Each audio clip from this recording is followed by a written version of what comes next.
So God gave me a vision after I was discussing a particular situation in my life with him. And the vision was basically just a table. It was a table and it had 4 martini glasses on it.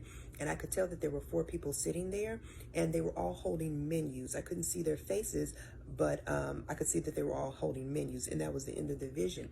So today God broke that thing down for me. And what he told me was that a table is representative of people who come to the table. What do you bring to the table? That sort of thing. If you've heard that saying before, it's usually people who have shared beliefs or like a common goal that go to a table together. Well, this was a restaurant, and these people were sitting at this table together because they have shared and common goals. Now, here's the thing: you may be that common goal. You may be that shared interest that they have, plotting against you, trying to hurt you, whatever they're trying to do. They share a common goal. Now, God also reminded me that this table was narrow. He was like, remember the table? It was small. For 4 people to sit at this table, it was extremely small. Usually when you go out to a restaurant and you have like a party of 4, you try to get seated in a booth or something like that, or a table that's large enough, right? For 4 people. Well, this table was very narrow, and I thought about it and I was like, it would be hard for 4 plates to be set up on this table because of how narrow it is. And what God was telling me was that the table that these people were sitting at, it was smaller and it was lower. It was less desirable than the big table. If you think about, like, say Thanksgiving, the kids all have to sit at like the smaller table, the little table, but the adults sit at the bigger table, right? And most of the food is on the bigger table, whereas the kids table, they've been made plates, like their plates have been made and they've been brought out to them.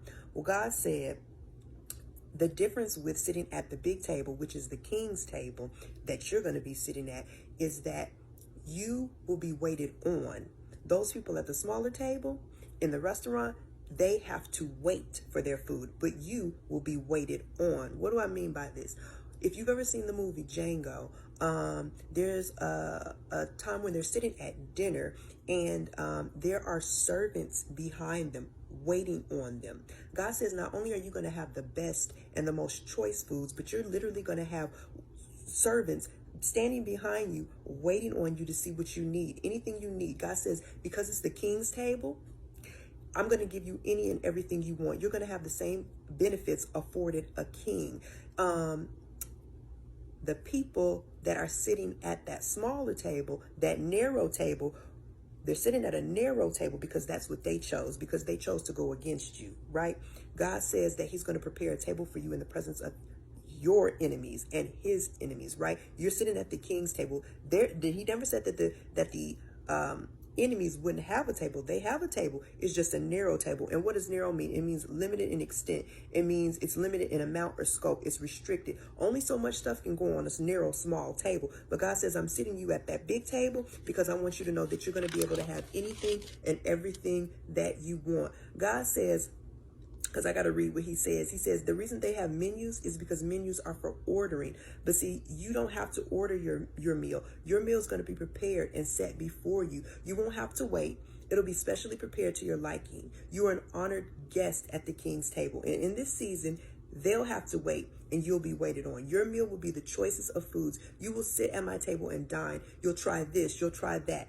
Everything you'll try, it'll be free of charge. But they're going to have to pay. Right? They're at their restaurant and they have to pay for what they're eating, but they're not going to be satisfied, God says. They're going to have to pay. Your enemies are going to have to pay, and they're not going to be satisfied because they're not going to like what they're going to get. They're not going to like what they ordered. They ordered this meal. They ordered that stuff. You didn't do it. You didn't cause it. They decided to go against you. So now they got to eat. They got to eat what they ordered. They're not going to be satisfied. God says that you will be tantalized. That's how I know it's God, because I don't say words like that. He says you're going to be tantalized. He said you will be deeply satiated with your meal. When you eat from the king's table, you enjoy every benefit afforded a king. Listen, God says your enemies are not going to be comfortable. They're sitting at a little narrow kiddie's table. He says the table in the first place wasn't meant for them, but that's what they chose. That's what they chose when they came up against a child of God. That's what they chose. God says He's he's preparing a table for you in the presence of your enemies. They're also his enemies. They're going to sit at that little bitty table and they're going to watch you as you eat from the king's table. And I forgot one thing. I asked God what was up with those martini glasses, and he said they have a bitter cup that they have to drink from for what they did to you, what they've plotted against you, what they're preparing for you. They have a bitter cup to drink. That's what the martini glass was about. And before I forget, the last thing, God also gave me Romans 11:9. And it says, and David says, let their table become a snare and a trap, a pitfall and a retribution to them. These people got together. Remember, they have a common goal, a common interest. You're that common interest. They done sat down at this table together to plot against you. And now that thing gonna turn into a snare and a trap.